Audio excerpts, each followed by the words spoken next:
What's going on? This is a relationship. This is a quick relationship um, analysis for someone. She knows who she is, and I'm just going to keep, not going to identify who it is. Um, again, this is a quick analysis, but I'm going to hit some very important points that she can take with her, and um, things to look out for, and just some themes, some really big themes. I'm gonna try and hit the important stuff. So what I'm gonna do is I'm gonna talk about um, her seventh house, which is relationships.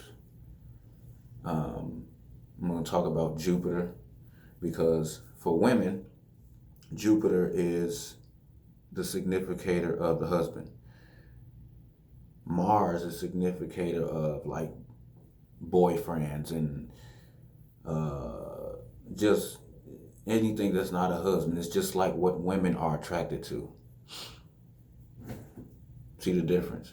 So know the difference between those. It's just, you know, Mars is like the one night stand kind of person. Mars is not in it for the long run. Like other stuff have to, be for Mars to be like committed. Mars wants to fight and be in the streets. Um, it's not about commitment. Jupiter is about doing the right thing. Jupiter is the husband in a woman's chart. So that's why I'm gonna talk about Jupiter. I'm gonna talk about Mars. I'm gonna hit on the seventh house a little bit.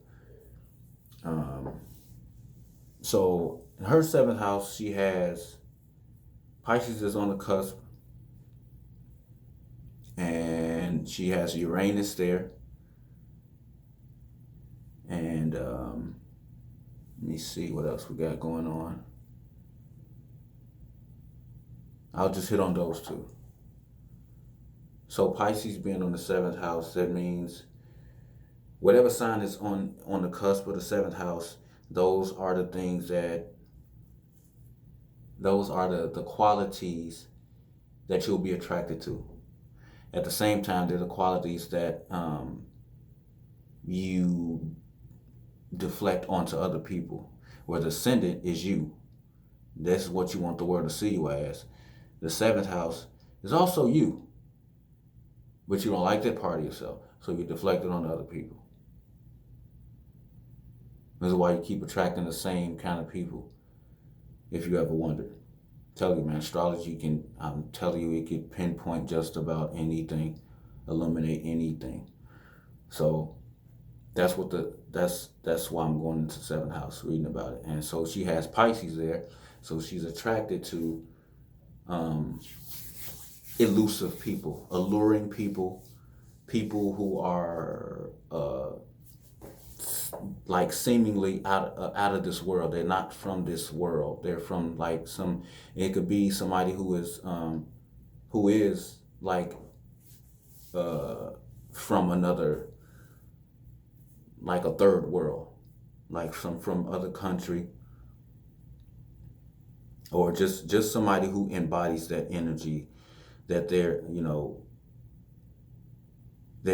foreign to people. They're foreign to this person, and that's what they're attracted to. They're attracted to very artistic people because Pisces are artistic, um, in an abstract sense, like arts, like actually painting artists was what I'm talking about. Um, they're attracted to people who are behind the scenes. They are isolated people. They are introverted. Like their world is they're not really out there kind of people. Again, I'm just giving you the basic about what she is going to be attracted to. Um, is perhaps messy. Sorry, this is mother messaging me now. But so perhaps messy individuals where Virgo, she has Virgo in the center. She's very neat and clean and about being tidy and stuff like that.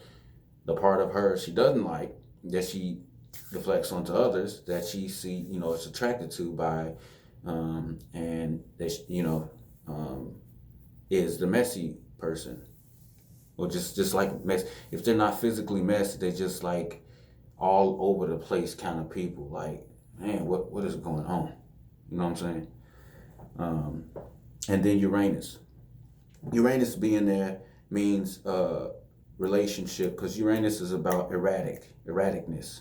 Out of nowhere, you don't know when, or like it's really, it's turbulent, the relationship life, unless other things, support it. Like if Saturn supported Uranus, it'll stabilize it. But like these people could form a relationship with people just out of nowhere.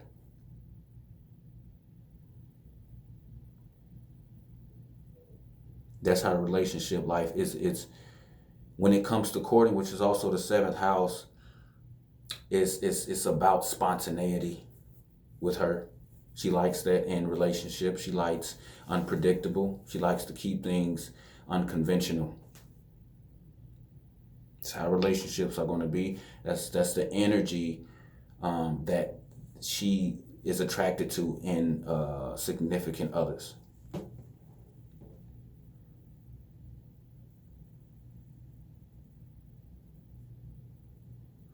So, and um,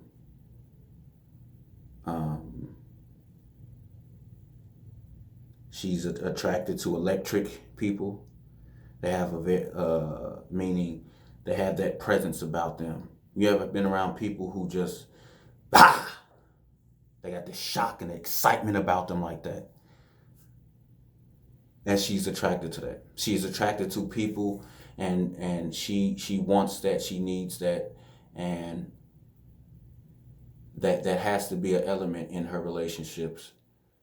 If the person is not like that, she has to have that element of excitement, that electric shock, that spontaneity I was talking about when it comes to her relationships, when it comes to courting, like when they go out, when they're like say the relationship is out of balance, and this is also seventh house. The relationship is out of balance. Suddenly, out of nowhere, the guy or the girl, whoever she's attracted to, out of nowhere surprises her with this. Just surprises her with something. She loves that. She needs that. That's gonna be something you're gonna see over and over and over in her relationships. Now, Mars. I'll talk about Mars. What she's attracted to. What the I don't want to say Mars like it's a bad energy for, but as far as relationships, Mars is not that kind of person. Mars is not that kind of energy for that. But it's helpful to take a look at to see what turns the woman on. And that's the case. That's what we're talking about here. This is a woman's chart. And so in Mars, we embody Mars. The man embodies Mars. Women embody Venus. And they cast Mars on us. See what I'm saying? And we cast Venus onto women, like I said, unless different combinations are going on. So Mars shows what gets this person going as far as relationship, what turns them on. And what happens is a little side note I just want to throw in, whoever's watching. What happens a lot with women, they run away with this Mars. Meaning, whatever, that Mars, like I said, Mars gets everything going. Mars says, okay, this is who I'm attracted to. This is the initiator. This is what turns the car on, gets these people taken. And what some women do is they stick to that. Mars is not committed. in general, just generally speaking, it's not a committed planet. It's not a committed energy. It just gets things going. And with some women, this is just something to watch out for, to understand. You got to understand the nature of Mars. It's just initiators, just to get the initial. That is not that ain't no word. That ain't no word. The initial attraction is Mars. That gets things going. But women, they stick to that. They don't know that Mars is not in it for the long run. Mars knows. And see, Mars, for a man who goes and does a woman wrong, his Mars is fucked up. But the woman doesn't know that. He's casting his Mars onto her, and she thinks it's a Jupiter person, because that's what Mars is selling. Mars is not in it for the long run. They're not really committed. They want to hit it and go back out in the streets and go and fight and just be gangsters and just whatever. That's the nature of Mars. So understand that. And so for her, Mars is in Gemini, in the ninth house, with the midheaven. I ain't gonna go that far into it because we only got a certain amount of time, but Mars is in Gemini. I'll just talk about Gemini. What turns her on is versatility. Somebody who, the jack of all trades, the master of none. She's attracted to that. That's what's going to attract to her. But that's Mars. I'm going to get to Jupiter, but I told you the nature. I told you the one of the secrets about relationships. It's just what she's attracted to. It just turns her on. It gets the key going. Mars is the motivator. It turns the fire on. And so she likes somebody who communicates. That's going to be big with her. Communicating, you can take that anywhere. Text messages, Instagram, phone calls, writing letters, all of that shit. That's what gets it going for her. Perhaps somebody who is, like I said in, I forget one of the videos I was doing, but Gemini is a sign of duality, the man and the woman,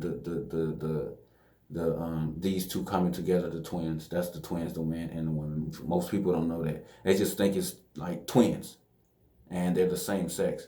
No, Gemini represents the duality of nature, the man, the polarity.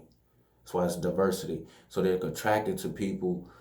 If they're attracted to a man, he's going to display, and he's going to have girlish qualities, like maybe long hair or something like that, long eyelashes, or just have, feminine ways. She's attracted to a girl, have boyish ways. Maybe short hair, just a masculine looking guy. Oh, come on, focus. Masculine looking guy. So understand that, know that. And Mars is in the ninth house. So this will really come about. She'll get around this energy when she takes trips. When she takes long distance trips, she might meet somebody, and she's gonna feel that Martian energy. She's gonna invoke it if she take a trip somewhere, a long distance trip, or when she gets into other cultures. Perhaps if do studies in college or something like that. That's the ninth house. Ninth house, like, is anything after. It's the education after, like, your bachelor's degree. Like when you're going to master's and PhD and all of that, that's ninth house. That's a lot. That's what Mars energy will be invoked and felt. All right, when she goes on a trip or when she does things, whether it's a trip or not, whatever she does, if it's to expand her horizon somehow, even if it's not a long distance trip, if she goes somewhere like a field trip or something like that, Mars will come. Mars will be there. So that's the area to look out for. And then finally, Jupiter. Jupiter is the husband, and it's the Lord of the seventh house. So that's a good thing. Hey, mom's calling. I'm making your video, mom. I'm busy. I can't answer. I'm doing your analysis. Uh, so yeah. So Jupiter is the Lord of the seventh house, and it's the significator of the husband. So that's a decent sign. That means like the more than likely, I ain't gonna go into it again. I ain't gonna go too far into it because I don't have much time. But the people she's attracted to embody the people like the seventh house things. I don't say attracted to it as more like Mars thing, but the qualities that she wants in a husband. You know, the seventh house things I was talking about. When she goes towards that Piscean energy, her chances are she has pretty good chances because Jupiter is the lord of that house. It's the lord, the planet that rules is a significator of husband, is the lord of the seventh house. So that means when she goes towards the seventh house, she has decent chance of finding a husband. When she goes towards that Piscean energy is what I'm saying. When she goes towards, you know, courting, right? When she goes towards a committed kind of person, when that's her intention, Jupiter will be invoked, meaning she'll have better chances of not getting hurt, of finding the husband type. When she's looking for when she doesn't just go by, okay, this is what I'm attracted to and just go with that, but more so when she's like, okay, my mind's made up. I want to find a husband. I want to find a committed partner. She has a good chance of doing that. And Jupiter is in her 10th house and it sits with the sun. And Jupiter is in Gemini as well. Now I have to hit on that because you got Mars in Gemini and you got Jupiter in Gemini. And remember I said Mars and Jupiter's nature are different. So I have to break that down. I wasn't going to, but that has to be understood. So Jupiter sits in 27 degrees of Gemini and Mars sits in 9 degrees of Gemini. The 9 degrees, that's more of a erratic part of Gemini. It's not too it's not too wise. It just wants to be out there. It just wants to be different. It's an erratic part of Gemini. It's an erratic part.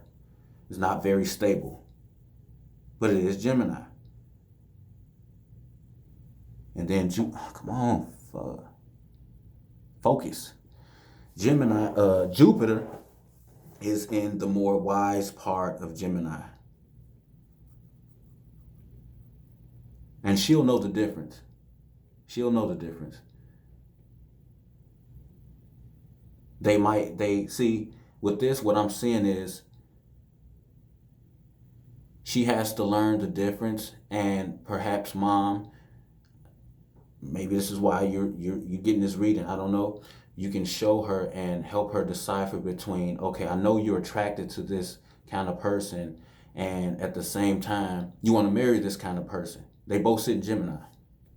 But there's a difference in the degrees. Jupiter is the part of Gemini that is ruled by Jupiter. Where Mars sits, it's ruled by the North Node, Rahu. Rahu wants everything. Rahu is a, like I said, it's an unstable energy. So how can she decipher between the difference? Just right there. She's attracted to more unstable energy, but she'll marry a wise energy. They're both going to embody Gemini qualities, but that's how you'll know the difference. Peace.